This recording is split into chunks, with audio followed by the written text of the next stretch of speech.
After decisively defeating Pompey Magnus at the Battle of Pharsalus in 48 BC, Julius Caesar was still far from total victory against the Optimates. His triumph over the greatest general of the Senate meant that he was now the primary source of authority for the eastern parts of the Roman Empire, which, up until that point, were under the control of the Optimates. But even with military preparations completed, Caesar could not yet go after the fleeing Pompey, as important administrative decisions needed to be made quickly. This video is sponsored by Warpath, an excellent blend of strategy simulation and real-time strategy, with a theme that's based on World War II. Warpath lets you play with precise, realistic models of tanks and weapons, and immerses you in historical battles on authentic maps based on real battlefields and cities, where you can operate each unit in PvE and PvP and collect authentic armament. What I love about the game is that you have a high degree of control over your units and their tactics, as well as the ability to use different strategies. These well-finessed features really make the game stand out and will no doubt provide many hours of fun gameplay. Best of all, Warpath is not pay to win, as players can win solely through strategy. So if you want to help our channel and try out an awesome World War II strategy, click on the link below to download the game and use our promo code. Immerse yourself in an authentic World War II experience with full gaming freedom in Warpath.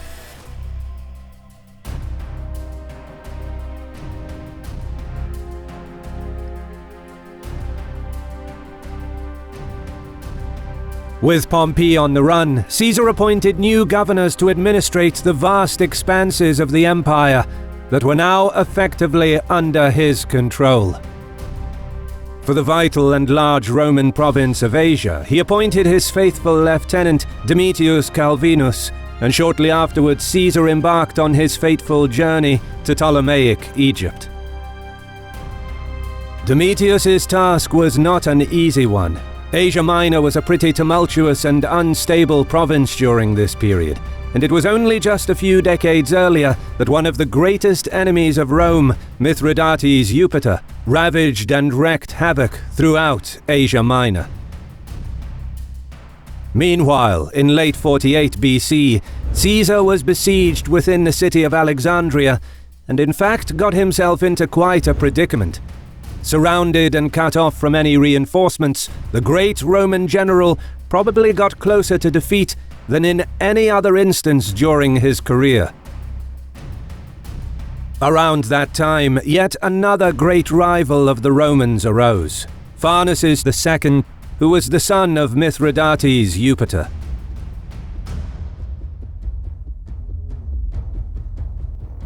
King Pharnaces of Pontus exploited Caesar's dire situation and began to ravage Anatolia. It wasn't long before he was able to seize Lesser Armenia from the Roman vassal king Diodorus. He also seized parts of Cappadocia from Ariobarzanes, another Roman vassal king, and several cities in the Roman province of Bithynia and Pontus, which had formerly been part of Mithridates' Pontic kingdom. King Diodorus sent urgent messages to Domitius Calvinus, beseeching him not to tolerate the seizure of these provinces by Pharnaces, which belonged to esteemed allies of the Romans.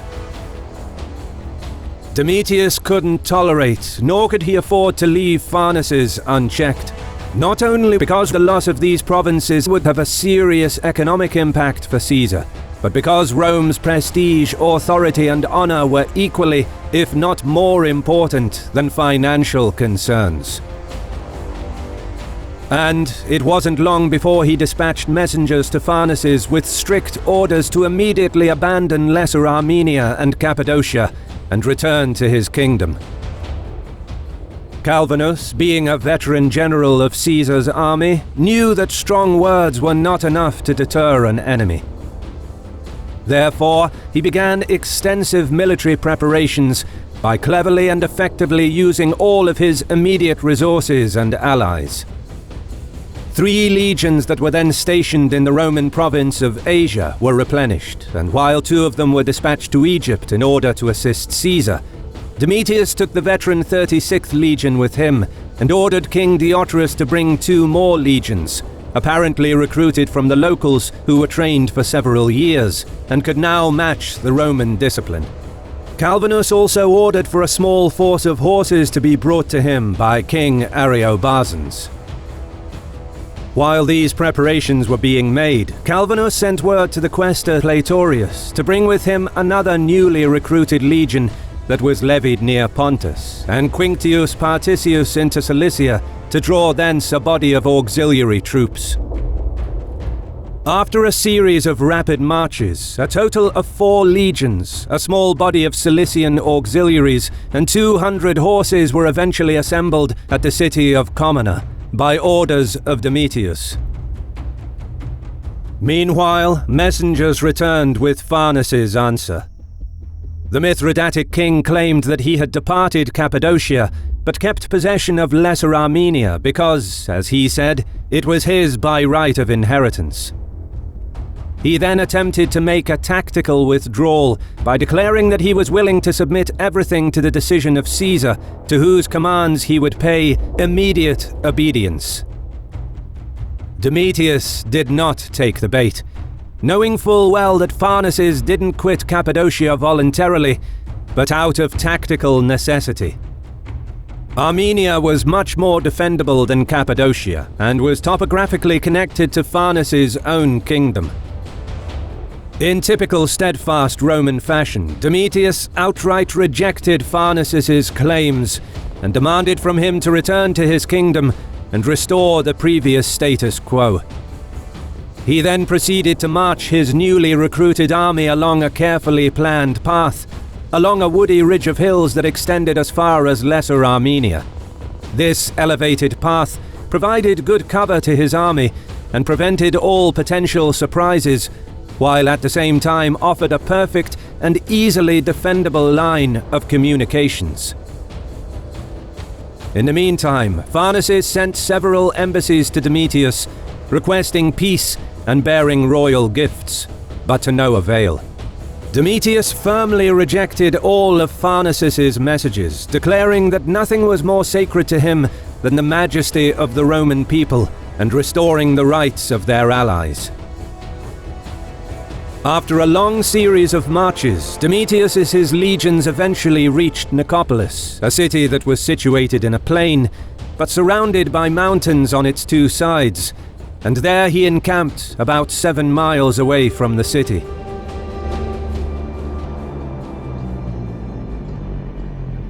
Between the Roman camp and Nicopolis lay a difficult and narrow pass.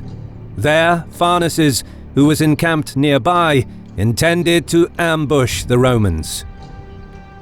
Nevertheless, he continued scheming, sending messages to Domitius with proposals of peace and amity, in the hope of further ensnaring the Roman general. But the Roman commander would not budge. For days he kept his army safely encamped, in the hope that a fruitful peace might be achieved, since Farnes kept communications open. With the end of the stalemate nowhere in sight, Farnes gave up on his plan to ambush the Romans and withdrew his troops from their positions. This movement of troops must have been noticed by Domitius, and Farnes' design soon became apparent to him. The Pontic king was biding his time while gathering reinforcements. Next day, the Roman army broke camp and approached the city of Nicopolis. There, the legionaries began building a new camp overlooking the Pontic positions. While the Romans were working at the trenches, Farnes drew up his army in battle order in an apparent attempt to distract the legionaries from their works. The Pontic army formed in a single line according to their custom, but Farnes reinforced both of his wings with a body of reserves. Domitius was not intimidated by this display and ordered part of his troops to continue their works before the ramparts, under arms. None of the two armies dared to break the standoff, and the legionaries were eventually able to complete the camp's fortifications. The next day, both armies in battle formation were facing each other across the plain of Nicopolis. None had a clear edge. The Pontic army had the advantage of higher ground, but the Romans were well entrenched and their communication lines were secured. This face-off continued throughout the day, but during the night, Pharnaces' scouts intercepted couriers who were bringing to Domitius an account of Caesar's predicament in Alexandria and a request for urgent reinforcements. Upon hearing of this intelligence, Pharnaces knew that by delaying Domitius from reinforcing Caesar and protracting the engagement, he could achieve a result equivalent to victory. He therefore ordered his army to dig 2 ditches at a moderate distance from each other, in order to block the access to the city and strengthen his position, and then resolved not to advance his army beyond them. The psychological trick employed by Pharnaces worked. Domitius observed the Pontic positions and realized that he now needed to storm their entrenchments if he wanted to dislodge them. Being more concerned about Caesar's predicament than his own, and believing that he could not retreat safely, Domitius led his forces out of the camp and arrayed them for battle.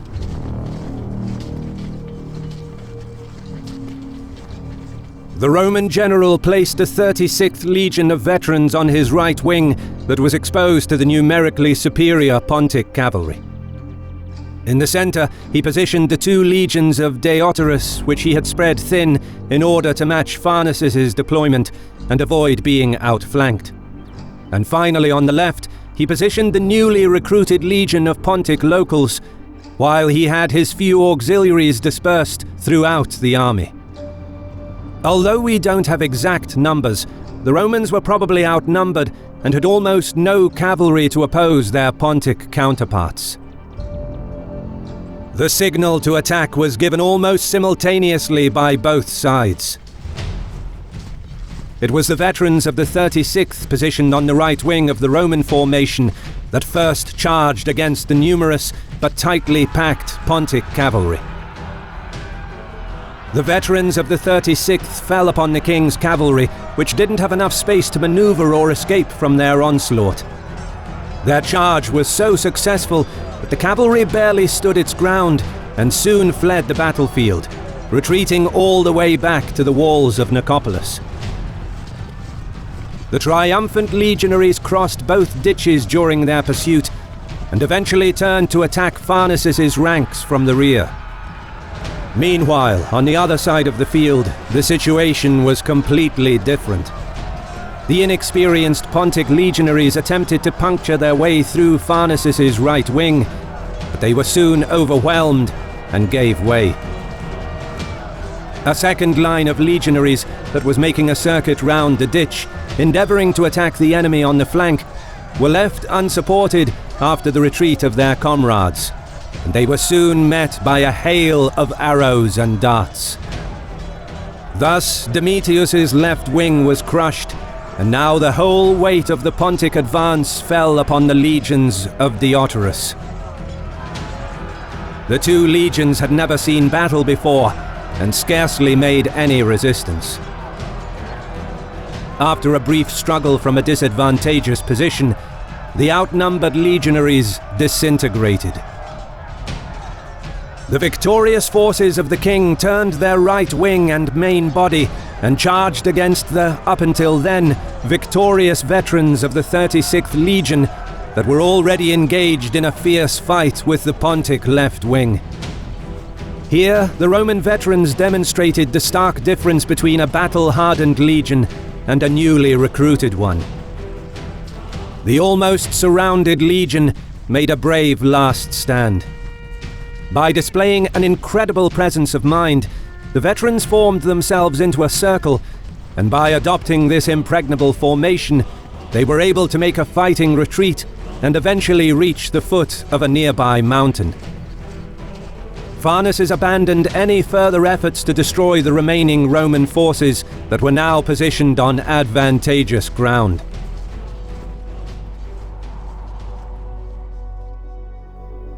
This was an unexpected and disastrous defeat for the Romans in Asia Minor, and an unprecedented triumph for the Pontic king.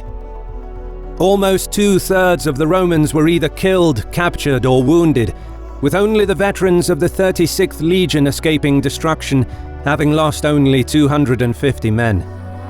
On the other hand, Pharnaces' losses were superficial.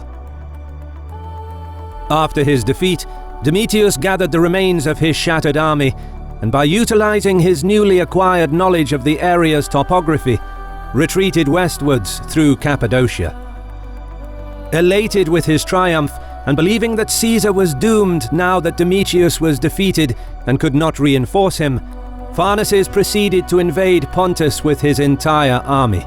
There, according to Roman accounts, he acted as a conqueror by capturing and plundering many cities, while subjecting the local population to all sorts of atrocities, eventually restoring most of the areas which had previously been part of his father's kingdom, as there was seemingly no one left to oppose him. Special thanks to our friend Hoc Est Bellum for collaborating with us on this video. He also makes animated battles, so make sure to check out his channel. Credit goes to our awesome patrons who make videos like this one possible. Consider joining them to support our work. You can also support us by subscribing to our channel and clicking the bell button to get notified when our new videos are released. And as always, thank you for watching.